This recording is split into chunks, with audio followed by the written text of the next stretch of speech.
So bone has the structure. At the end there is a joint and the cartilage. There is a spongy bone, there is a compact bone, there is a marrow cavity, and there is a periosteum. Potentially every component of the bone can get infected in diabetics and non-diabetic situation, leading to septic arthritis, acute or chronic osteomyelitis, osteochondritis, myelitis with medullary abscesses, and periostitis. And all these things are seen in diabetic foot. Routinely what we see is the acute osteomyelitis, chronic osteomyelitis. It may be a bacterial, it may be a tubercular, and very rarely fungal in the diabetes. This is a Liu-Veldwalk classification depending on how much of the cortex and medulla is involved in any given disease. The disease burden is so that out of 80% of the diabetic foot, and out of them again 30% they will develop the diabetic foot osteomyelitis, and bacterial osteomyelitis is the commonest one. Very rarely we see the tuberculous and the fungal. The predisposing factors: the chronic wounds, depth more than 3 millimeters, wound surface area more than 2 square centimeters, the previous history of osteomyelitis, multiple ulcers, and severe immunocompromised status like the diabetic kidney disease with the post-transplants. They are more prone for the bone infections. The presentations will be deformities, instabilities, discharging wound, recurrent sinuses that typically open and heal, septic arthritis as a bulge in the joint, sausage toes, and the superimpose on the charcots in case of the neuroarthropathy. So these all are the variety of presentations, just a discharging sinus, giant toe, acute septic scenario of the dorsum, and a non-healing lingering wound at the deformity. When there is a wound in the apex of the deformity, unless and until proved otherwise, it's osteomyelitis of that bone. The diagnostic tools: X-ray is the classical, but it would take 2 to 3 weeks minimum. MRI will show the earliest diagnostic, and CT, it will give a 3D orientation in especially deformed lesions. On the right side there are radioisotopic scans, WBC scintigraphy, and all these PET scans, but they remain more or less theoretical because of its availability and cost effectiveness in tier 2 and tier 3 cities. So this is a very wonderful paper presented by the British people, where in multicentric trial they have proved that even without these armamentaries in such a developed scenarios, they have been just able to manage and follow up diabetic foot osteomyelitis only with the X-rays, MRI, and CTs. The lab supports the CRP values would be significantly higher.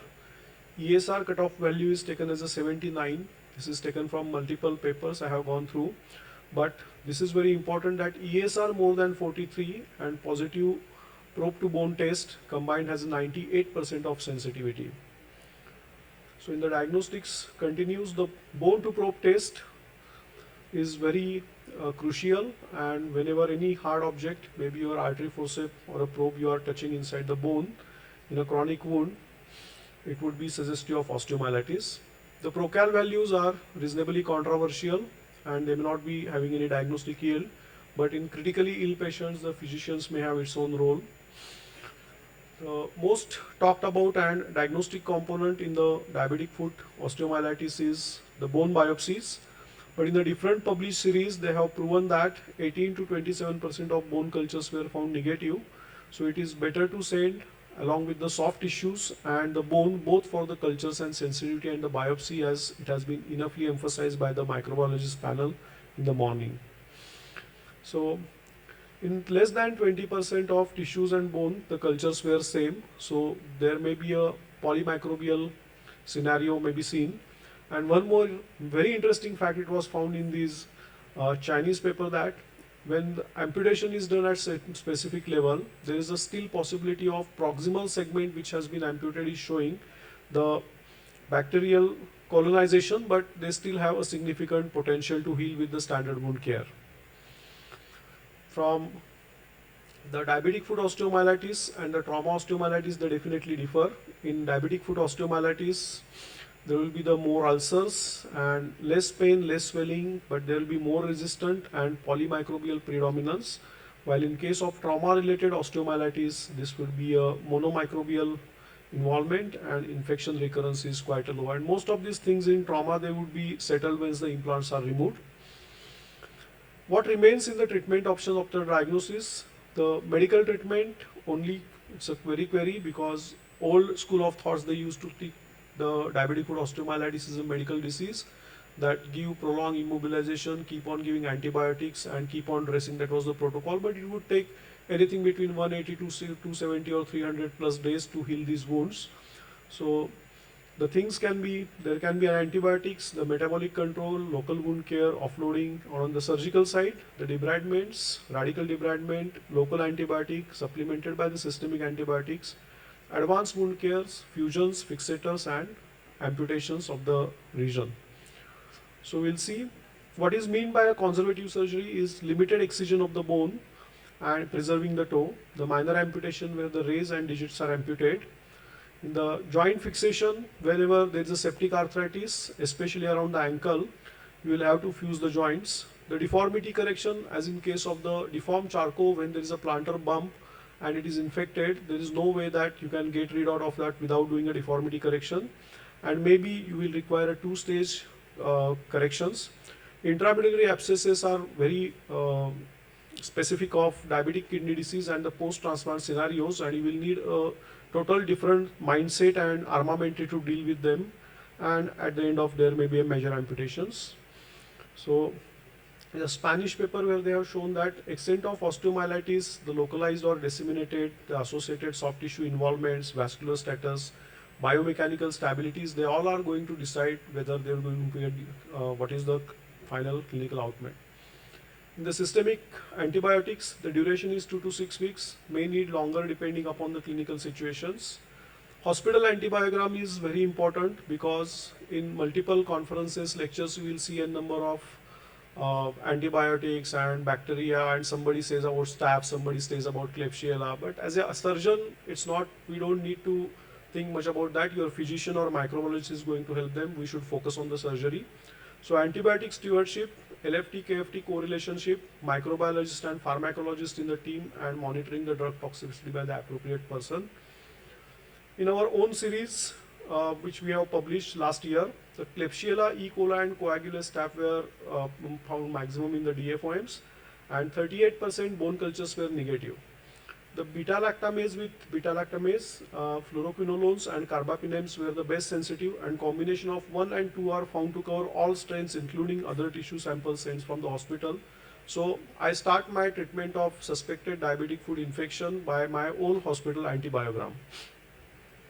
Local antibiotics, the continuous irrigation of the joint by the antibiotic dissolved in the normal saline, that is one in-way pathway, one out-go pathway. This works in the septic arthritis, and in the old eras, it was the only options which was available. But nowadays, we have got polymethyl methacrylate both cement. It is impregnated with the antibiotics, but it needs a thermostable antibiotic because this cement is having severe exothermic reactions. And after 3 to 4 months, the drug delivery will go on, but it needs a removal.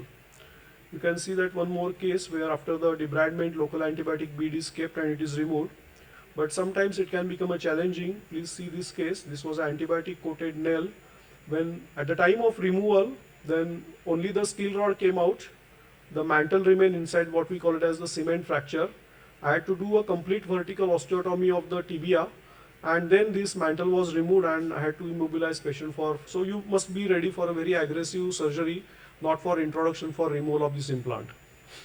Stimulant, that is the biocomposite.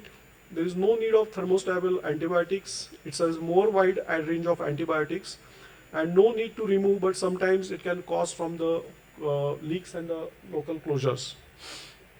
So here you can see a patient with a plantar wound, is a charcot, fractured, second metatarsal. I won't go into the details of the surgery, but pan metatarsal excision completely filling the defect with the stimulant and primary closure over the drain, and wound is doing well. Cerament, that is the calcium sulfate with calcium hydroxyapatite. It is available only in UK and Europe right now. Cost is an issue, still not available with us. With this background, we will just try to see case by case and how we can approach. Fifth, ray osteomyelitis. Radical debridement, local segmental bone excision, K-wire fixation with the stimulant beads and the wound heals. Again the osteomyelitis on the great toe. The involvement of flexor hallucis longus, as Madhu had said, that you have to do a local good debridement followed by stabilization. Unless and until you follow the length, it's not going to heal in a proper way. And at 4 months the wound has healed. The plantar wound on the IP joint, but it's not Kellar's arthroplastic race, it's a osteomyelitis. Very surprisingly, the foot was having the cavus, which you usually find the flat foot. On further interrogation, it was found to have a history of Hansen's disease. Again, the radical debridement, fixators, and the wound heals. Patient presents as an abscess. You can appreciate there is a break in the cortex, but it doesn't seem like a traumatic break. So further investigated, MRI showing osteomyelitis, radical excision of the fragment, fixator, and the wound heals. On the lateral side, the medial side, there is the bony fragmentation. So these subtle signs and signals, they are very important to pick up the osteomyelitis. Again, the radical excision and simple K-wire, and it has healed with the 3 years follow-up. Now let's come to the midfoot. Midfoot is very challenging. This is a discharging sinus coming again and again. Osteolytic area, anything in the midfoot. So MRI is showing again the bony necrosis. We went ahead, aggressively debrided, a big void is created, antibiotic coated cement along with the K-wire, along with the ring fixator and the intramedullary stabilization, because midfoot you cannot just leave it like that. It may collapse and there is a possibility of the Charcot in these scenarios. Coming to the lateral digits, and this kind of scenarios you really need a very radical aggressive ray amputations. Usually they don't do well with the conservative surgeries. Now this is again the stump on the lateral side, which got, so very careful. Primary we may suspect it is just a plantar pressure by the fifth metatarsal, but you can appreciate this fragmentation of the bone, so it is osteomyelitis. So I didn't wait for the floating osteotomy, but complete excision and the primary closure. Now in this patient there was a bulge in the ankle joint. You can appreciate the subtalar significant destruction, and I hope the video runs. Yes, is it running? And you can see all the pus, pultaceous material is coming out. So no point is, so very radical debridement, 1.5 hours I was just removing the necrotic tissue. A full bowl of necrotic tissue has come out.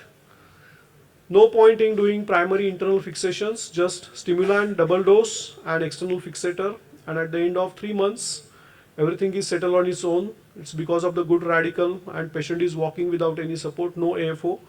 I had offered the fusion at the ankle, but patient is happy with whatever is the outcome in this set. One more patient, he is having a midfoot deformity. As I told, when there is a ulcer at the apex of the deformity, it has to be osteomyelitis. In addition to that, it's a Charcot. So I won't go into details of surgery, but deformity correction, 2-stage procedure, fixator and stimulant in the first stage, and definitive internal fixation in the second stage. And this is how patient has got. He is a 6 foot 2 inches tall patient along with 110 kg weight, but he is doing very well with this kind of stabilization and fixation. One more Charcot, plantar wound, discharging, classical rocker bottom, prone to bone test positive. Did primary debridement, minimal internal fixation, ring fixator in this active infected scenario. At the end of 7 months, the rocker bottom has gone and the foot has been stabilized. Now this patient presented with multiple wounds, multiple time debrided on the plantar side. Again had a sudden giveaway, feeling, had a fall. X-ray, you can appreciate this is a calcaneal chief fracture. This type of fracture happen only in diabetic foot osteomyelitis, as if orthopedic surgeon has done the osteotomy. Then with the same principle, aggressive debridement, minimal internal stabilization, stimulant beads, and the wound heals. The bone fuses, but HbA1c, it doesn't break only the skin but ego of surgeon. So again recurrence, again got local basic debridements, and now it is in the stable condition. Sometimes you may not give absolute healing of the wounds. I will skip the cases and I will come to a conclusion. So this is again a similar kind of calcaneal osteomyelitis treated aggressively. Now it is an intramedullary abscess treated with the different principles with the drainage and the wound heals. This is again intramedullary abscess in the DKD. I would just like to show a very small video. This is the reaming. It's not about the reaming is very easy. Getting the trajectory of your guide wire into the already bent bone, which is likely to fracture if your reaming goes wrong. And with this, we have put the intramedullary antibiotic beads and the wound has healed. I will skip this case of very complex septic arthritis. And this is, yes, this is the case where there was a multiple discharging sinuses, very bad fit. I tried again and again, but at the end of 27 months, we lose the battle. So they may lead to major amputations also.